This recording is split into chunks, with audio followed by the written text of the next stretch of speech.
Hello everyone, I'm Nivethitha, a product specialist come trainer at YAxis, and today we are going to discuss the essay types that you can expect in the writing module of PTE. And some of us would really find it difficult to even understand what the question demands, right? So there are 5 different types of essays that we can expect in the exam, and the first is agree or disagree. You would be given a viewpoint and you would be asked whether you agree with the same or you disagree with the same. In some situations, you can also expect a phrase like, to what extent do you agree or disagree with the viewpoint that is given? The viewpoint can be of anything in general. It can be like, do you think it is better for children to use modern gadgets to use their assignments, to do their assignments, right? So whatever the viewpoint that is given, when you have a question like, do you agree or disagree, you have 2 options. You can either completely agree or completely disagree. In case you have a phrase like, to what extent do you agree or disagree, then you have 3 options. You can completely agree, completely disagree, and agree and disagree at the same time. So the third option is preferable when you do not have enough options or enough ideas to develop the content. If you think you can gather some points that would help you completely agree, because you have 2 body paragraphs where you have to justify the stance that you have taken. So if you have enough points, you can completely agree or completely disagree.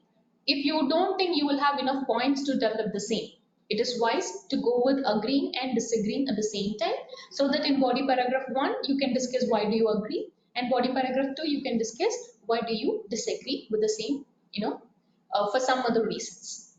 When it comes to the second essay type, discuss both views.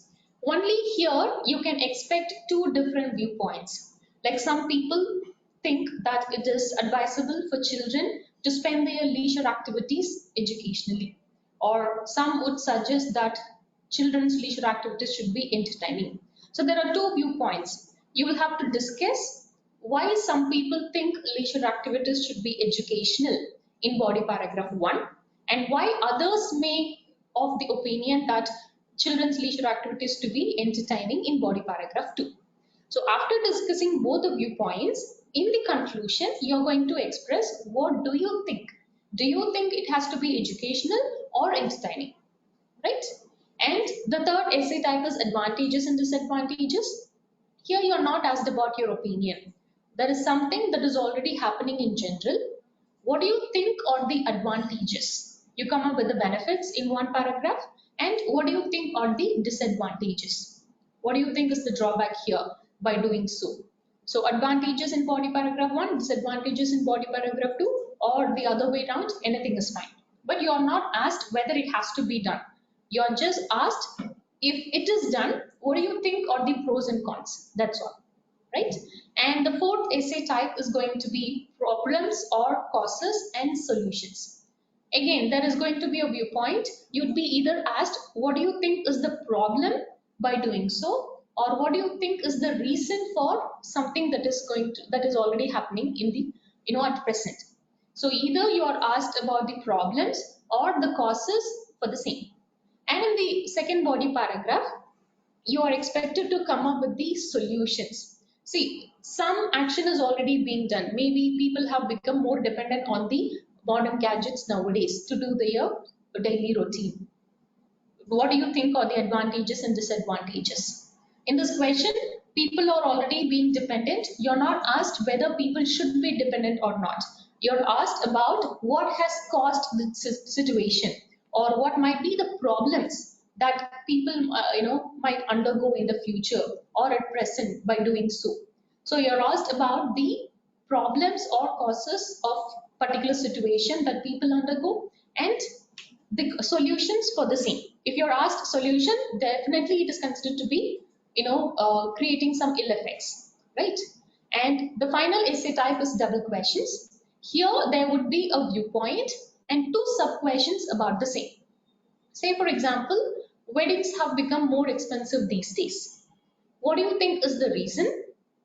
And do you think it is a positive or a negative development? About the viewpoint, you'd be asked 2 sub questions in the question itself. You have 2 body paragraphs. So in the body paragraph 1, answer the first sub question and answer the second sub question in the second body paragraph. So that's how you would be taking a stance. Any stance is fine, whether you completely agree, completely disagree for opinion-based questions, that is not a problem. You just have four paragraphs in total, and two of them are body paragraphs. So each essay type will demand you to discuss two parameters in detail. Agree, disagree, discuss. You will have both viewpoints here. So you'll be discussing both of them in two body paragraphs. Advantages, disadvantages, causes, solutions, double questions. Then you have two sub questions, right? So there are two main parameters asked in all the types of essays. You just have to develop them, both of them in two different body paragraphs. So if you could understand the question or understand the demand of the question, that would to a great extent help you to develop the content accordingly. Thank you.